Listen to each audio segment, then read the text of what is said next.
तुम्हें कल व्रत करना चाहिए, इससे पति की लंबी उम्र होती है। तू मेरी बात मान और साथ चल मेरे। सुंदरवन के जंगल में एक लाडो नाम की चिड़िया थी। वो अपनी बेटी और अपने पति कालू के साथ रहती थी। कालू कौवा बहुत ही मेहनती कौवा था। वो दिन भर लकड़ियों को इकट्ठा करके बाजार में बेच देता, जिसके उसको कुछ पैसे मिल जाते थे। एक दिन लाडो अपने पति से कहती है, ए जी, हमारी बेटी सुंदरी कल से स्कूल नहीं गई। कल उसके टीचर का फोन आया था कि आप अपनी बेटी की जल्दी से फीस जमा करा दो, नहीं तो उसका नाम स्कूल से काट देंगे। कालू जी, लकड़ियां काट काट कर तो हमारे घर का गुजारा नहीं होगा। हमें कुछ और काम करना होगा, नहीं तो हमारी बेटी का आगे भविष्य खराब हो जाएगा। हमारा एक ही तो सहारा है, हमारी बेटी। अरे मेरी प्यारी पत्नी लाडो, मैं क्या बताऊं? मैं जंगल में मेहनत तो बहुत करता हूँ, पर बाजार में लकड़ियों का रेट ही कम है, तो मैं क्या ही करूँ अब। इसलिए तो कालू जी ने बोल रही कि आप लकड़ियां काटना बंद कर दो और कुछ और काम कर लो। अरे मेरी प्यारी लाडो, अब मैं क्या बताऊं तुम्हें? हमारे पास अगर खेती होती तो मैं खेती करता, पर हमारे पास तो जमीन ही नहीं है। लाडो, बस थोड़ा सा इंतजार और कर लो, मैं कुछ पैसे इकट्ठे और कर लूं, फिर जमीन खरीद कर मैं खेती किया करूंगा। पापा, मैं कल से स्कूल नहीं जाऊंगी। मेरे टीचर मुझे रोज खड़ा करके फीस के लिए बोलते हैं और बहुत मारते हैं पापा। अरे मेरी प्यारी गुड़िया, तुम परेशान ना हो, अभी तुम्हारा बाप जिंदा है। कैसे भी करके तेरी स्कूल की फीस जमा करा देगा, बहुत जल्द ही। लाडो चिड़िया और कालू बातें कर ही रहे थे कि इतने में गीता कौवी वहां आ जाती हैं। अरे लाडो, क्या हो रहा है? कल करवा चौथ है और तुमने अभी तक कोई तैयारी नहीं की है। चलो लाडो, बाजार चलते हैं और नए कपड़े और पूजा का सामान खरीदने। हाँ गीता बहन, कल व्रत तो है, पर मेरे पास पैसे नहीं हैं।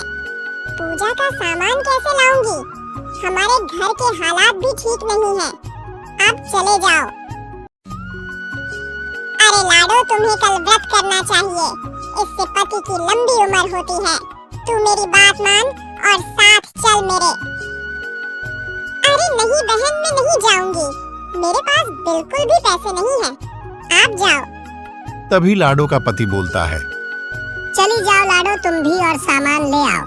दुकान वाले को बोल देना, शाम को मैं दे आऊंगा उसके पैसे।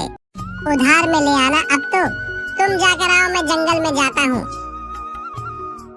कालू, आप जाओ और अपना ध्यान रखना। जंगल बहुत बड़ा है और उसमें कई शिकारी पक्षी रहते हैं। अरे जंगल में ऐसा क्या काम करने जाता है? जरा हमें भी तो बताओ। कालू जी जंगल में लकड़ियां काटते हैं। अरे मेरी बात मानो लाडो, और अपने पति को उस जंगल में ना भेजो। उसमें कई पक्षी आ गए हैं और बहुत खतरनाक हैं। अरे बहन, आप मेरी चिंता मत करो, मुझे कुछ नहीं होगा। लाडो, तुम इनके साथ जाकर बाजार से सामान ले आओ और मैं भी काम पर जाता हूँ। ठीक है कालू जी, मैं चली जाती हूँ।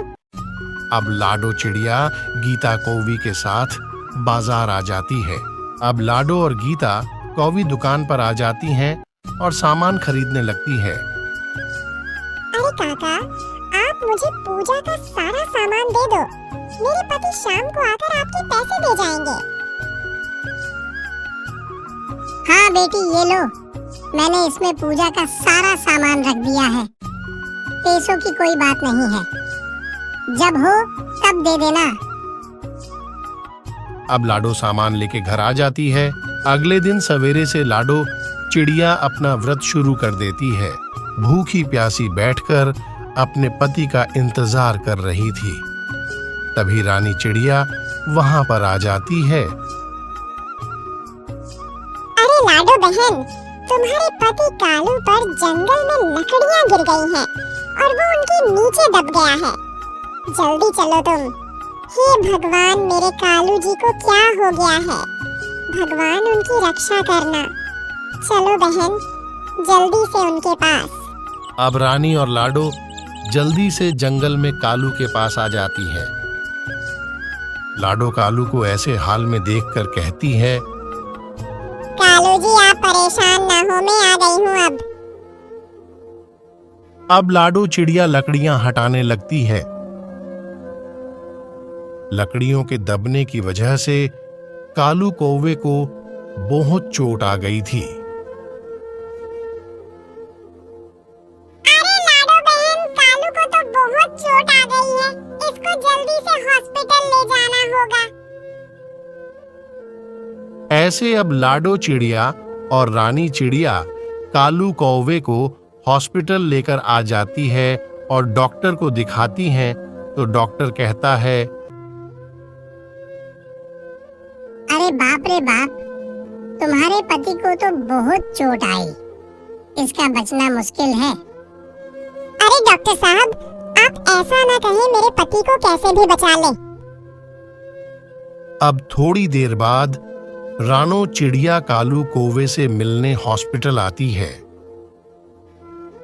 अरे लाडो, आज करवा चौथ का व्रत है और तुमने व्रत रखा होगा। तुम परेशान मत हो, देखना तुम्हारा पति जल्दी ठीक हो जाएगा। अरे हाँ काकी, मैंने व्रत रखा है और ये व्रत मैं तभी खोलूंगी जब मेरे कालू जी मुझे अपने हाथों से पानी पिलाएंगे। देखना लाडो, तुम्हारा पति बिल्कुल ठीक हो जाएगा। तुम तो जरा भी परेशान ना हो। हे करवा चौथ माता, मेरे पति की रक्षा करना, उनकी लंबी उम्र करना। माता रानी, मेरे पति की रक्षा करना। इतने में डॉक्टर आकर लाडो से बोलता है, अरे लाडो, तुम्हारा पति पहले से काफी ठीक हो गया, उसकी चोट में भी सुधार है अब। हे करवा माता, आपका बहुत बहुत शुक्रिया। आपने मेरी पति की रक्षा की। अब मैं कालू की हाथों से पानी पीकर अपना व्रत पूरा करूंगी। लाडो, मैंने कहा था कि करवा चौथ के व्रत में बहुत शक्ति होती है।